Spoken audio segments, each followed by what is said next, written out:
retrouver pour cette émission de l'entretien du jour. Nous recevons aujourd'hui pour vous une coach, auteure également d'un ouvrage autobiographique. Elle s'appelle Sandrine Fancy et son ouvrage est titré « Sandrine la résiliente de sans-papiers à marraine républicaine ». Bonjour Sandrine. Bonjour, merci de me recevoir s'il vous plaît. Alors, d'entrée de jeu, pour rentrer dans le vif du sujet, qu'est-ce que c'est qu'une marraine républicaine, puisque on a un large public africain qui aimerait bien savoir ce que c'est? Alors, marraine républicaine, c'est en fait un titre qui nous est remis comme ça par l'autorité, on va dire l'autorité française, parce que je suis marraine républicaine en France. Donc, c'est vraiment un titre qui met en avant le parcours comme ça déjà des immigrés qui sont arrivés dans des situations vraiment complexes, qui les reconnaît vraiment en tant que personne entière, enfin, en tant que citoyen de la nation, mais aussi c'est une récompense pour ceux qui ont accompagné ces personnes. Donc moi, je suis marraine républicaine et j'ai une filleule qui m'a été attribuée. Et cette filleule, c'est une femme que j'ai accompagnée vraiment dans son parcours d'insertion sociale et professionnelle. Donc c'est la manière pour la République de nous dire merci à nos parents, d'apporter de notre temps, de notre personne à ces personnes qui ont besoin, notamment des immigrés, notamment des immigrés qui ont vraiment besoin d'être accompagnés dans leur parcours d'insertion. Les téléspectateurs ne le savent pas, mais vous êtes arrivé en France en 2005. Vous êtes arrivé et à peine votre pied, à peine foulé le sol français, vous vous faites rapatrier quelques jours, sinon on va dire... Quelques heures plus tard, oui. Donc j'arrive en France à Charles de Gaulle, la terre promise. J'arrive et je suis contrôlée dès mon arrivée par la douane, par la police des frontières plutôt. Et tout de suite, enfin déjà mon accoutrement intrigue. Donc je suis interpellée, je suis mise de côté, je suis contrôlée. Et à la fin du contrôle, donc ça dure des heures. Je le raconte assez bien dans mon livre, ça dure des heures où je me sens vraiment humiliée. Et par la suite, je ne vous dirai pas combien de temps parce que pour moi, ça m'a semblé vraiment interminable. Ils viennent et ils me disent, madame, vous allez être rapatriée dans votre pays d'origine. Quel a été votre sentiment à ce moment-là? Alors, partagé parce que d'un côté, j'étais très contente. Enfin, j'étais contente parce que je me disais, enfin, c'est terminé ces fouilles, cette humiliation. Je vais rentrer, je vais retrouver les miens que j'ai laissés. Déjà que vous êtes rentré sur le territoire français dans une période où il faisait froid et vous étiez mal habillé. Ah oui, j'étais très mal habillée. J'avais mon boubou, le plus beau boubou, bien cousu, bien repassé. Et ma maman avait eu l'idée d'aller acheter un manteau, un coupe-vent, parce qu'on disait il fait froid, mais bon, on ne sait pas, qu'on n'a pas vécu le froid, on ne sait pas. Donc j'avais un petit coupe-vent là, avec mes escarpins. Donc j'arrive intriguée. Heureusement, mon voisin de voyage m'avait passé 2 couvertures. Il m'avait dit, vu comment vous êtes habillés, ça va être chaud pour vous dehors. Donc je l'avais glissé dans mon petit sac en plastique et je suis sortie de l'avion, mais il faisait tellement froid. Moi, j'ai pris les couvertures, je me suis enroulée dans les couvertures. J'avais mon manteau qui était là, j'avais mon écharpe, l'écharpe que ma maman m'avait passée qui était sur le cou. J'avais mon sac, j'avais la valise, j'avais un sac encore. Donc vraiment, mon accoutrement intriguait énormément aujourd'hui. Et j'allais oublier, j'avais 2 paires de chaussettes et j'avais mes escarpins. J'avais plié les escarpins. Donc vraiment, voilà, je marchais tout doucement, on ne court pas. Ceux qui sont arrivés couraient, moi j'étais là dans la file. Je ne savais pas où j'allais. Donc je comprends aujourd'hui qu'ils m'aient tout de suite interpellée en fait. Ils sont venus me chercher déjà pour que je laisse passer les autres. Et puis voilà, donc on me dit que je vais être rapatriée. Mais sauf que tout de suite, il n'y avait pas de place dans le vol retour. Donc on m'emmène en centre de rétention. Alors, je lis un extrait de votre ouvrage. Je suis à la page 55. Les retrouvailles étaient froides. En effet, cela aurait été une honte pour ma famille si on savait que j'avais été rapatrié. Oui. Fin de citation. En retour forcé au bercail, qu'est-ce que vous avez ressenti en ce moment-là? Comment vous l'avez vécu? Mal, je suppose. Et à quel point? Alors, je le dis dans mon livre, déjà, quand je pars, je réalise vraiment qu'on vient me chercher dans le centre de rétention et qu'on me dit qu'on a une place pour moi dans un vol qui repart. C'est terrible parce que je me rends compte qu'on est en train de me jeter comme un bagage qu'on ne veut pas en fait, comme un colis inattendu, comme quelque chose de pas désiré du tout. Donc on me conduit, je suis accompagnée par les forces de l'ordre, donc dans l'avion, je rentre en première, je supplie, je pleure, mais pour eux, c'est vous vous taisez, sinon on va vous menotter en fait. C'est-à-dire je me sens encore une fois de plus, alors que partant de mon pays, je suis... Alors, je sors quand même d'une famille qui a une situation quand même moyenne. Donc, j'arrive et je me sens vraiment humiliée comme ça encore ce jour-là. Et dans l'avion, Je suis tout au fond de l'avion. Quand il me laisse et qu'il parte, je pleure, que je lui dis, ma robe est totalement mouillée de larmes, de morve. Franchement, je n'avais plus, voilà, j'étais dans tous mes états. Il me laisse aux hôtesses et je supplie les hôtesses, je dis, s'il vous plaît, laissez-moi ressortir parce que je sais qu'on a mobilisé énormément de moyens pour me faire partir. Et surtout, je pense à ma mère. Je me dis, mais comment est-ce qu'elle va vivre ce retour en fait? La veille, on a convié la famille, fête surprise pour leur dire, elle va en Europe. On a fait une fête à la maison. Comment elle va vivre ça en fait? Pour elle, je partais à la terre promise, je partais ouvrir le chemin pour mes frères. Comment elle va vivre ça? Pour moi, je ne veux pas infliger cette humiliation à ma maman, en fait.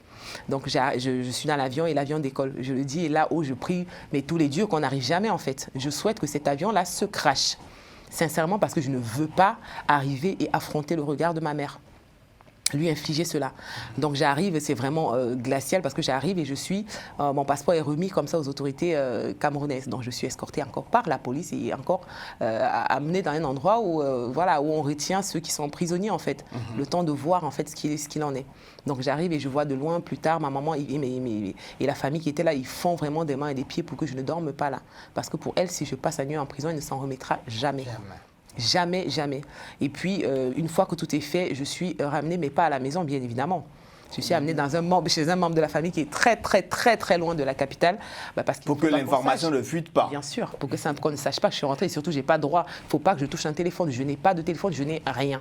Mais malgré ça, vous avez tenté à nouveau le départ pour l'Europe. Cette fois-ci, vous avez atterri en Espagne. En Suisse et puis en Espagne. En Suisse, encore, grosse frayeur parce que je me fais contrôler.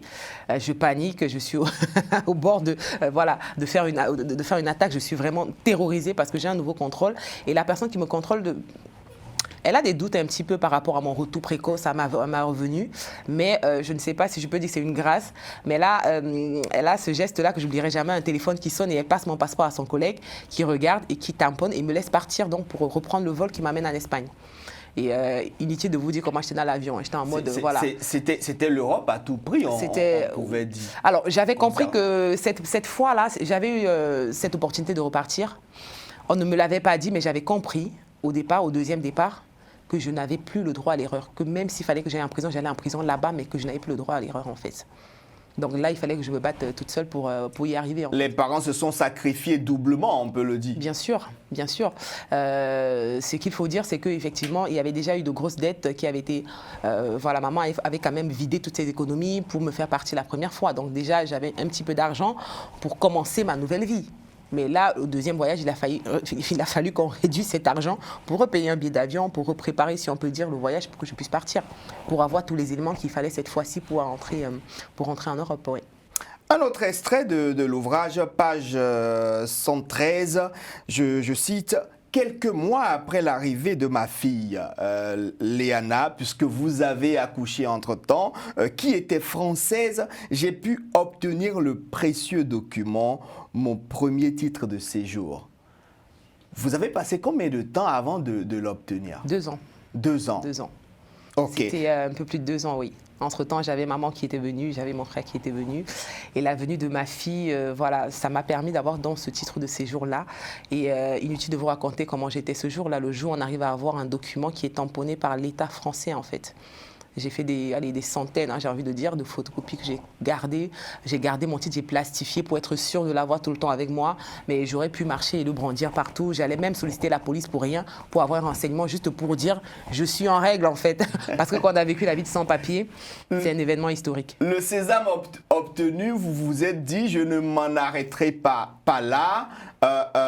Vous avez eu 2 autres enfants. Et clic, vous décidez d'entreprendre des études. Dans ces conditions, beaucoup de gens chercheraient plutôt à faire n'importe quel, comment je vais dire, entrer dans un emploi et commencer par gagner sa vie. Vous avez décidé de faire des études, BTS, licence, master. Oui, parce que en fait, j'avais une situation assez stable. À partir du moment où on a les papiers, voilà, je suis allée dans les structures, j'ai été accompagnée par des associations, beaucoup d'associations qui m'ont orientée. Donc j'ai pu avoir un job dont j'étais caissière dans un hypermarché. Mais c'est vrai que quand j'ai eu mon 3e enfant, je suis passée par une étape de ma vie qui était très difficile. Je suis tombée en dépression. Okay. Je suis tombée en dépression parce que déjà dans ma vie familiale, ça se passait très mal. Très, très mal.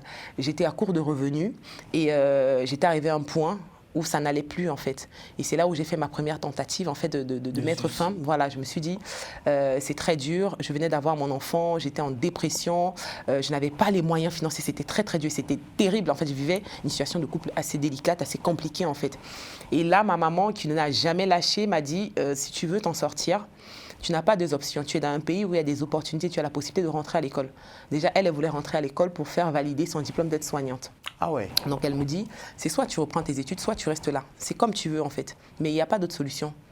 N'attends pas que l'argent tombe du ciel, ça ne tombera pas du ciel. J'étais caissière, j'étais à mi-temps, j'avais 3 enfants, c'était hyper difficile.